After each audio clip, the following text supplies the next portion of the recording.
When I was young, I didn't really know what I was going to do when I got older.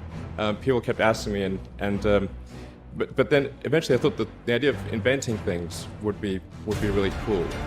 And the reason I thought that was because I read a quote from Arthur C. Clarke, which said that a sufficiently advanced technology is indistinguishable from magic, and that's really true.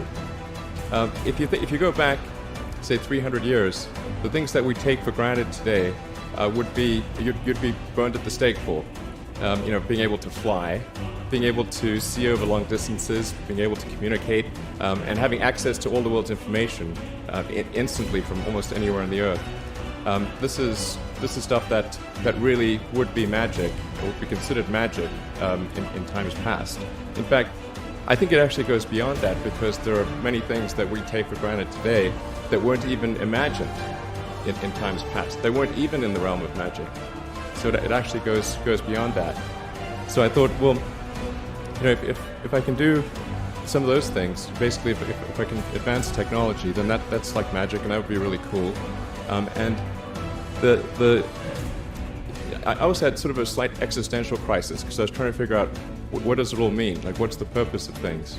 And I came to the conclusion that if we can advance the knowledge of the world, if we can do things that expand the scope and scale of consciousness, then we're better able to ask the right questions and become more enlightened, and that's really the only way forward. I think about what technology solution is necessary in order to achieve the particular goal, and then try to make as much progress in that direction as possible. I think being a multi-planet species and being out there among the stars is important for the long-term survival of humanity.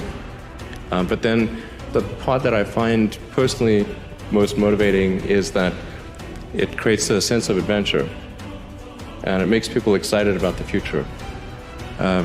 If you consider two futures, one where we are forever confined to Earth until eventually something terrible happens, or another future where we are out there on many planets, maybe even going beyond the solar system. I think that second version is incredibly exciting and inspiring, and there need to be reasons to get up in the morning. Life can't just be about solving problems. Otherwise, what's the point? There's got to be things that people find inspiring and make life worth living. When my brother and I were starting our first company, instead of getting an apartment, we just rented a small office, and we slept on the couch. And we showered at the YMCA, and we're so hot up we had one computer, so the website was up during the day, and I was coding at night, 7 days a week, all the time. And I sort of briefly had a girlfriend in that period, and in order to be with me, she had to sleep in the office. So work hard, like every waking hour. That's the thing I would say, particularly if you're starting a company. A natural human tendency is wishful thinking.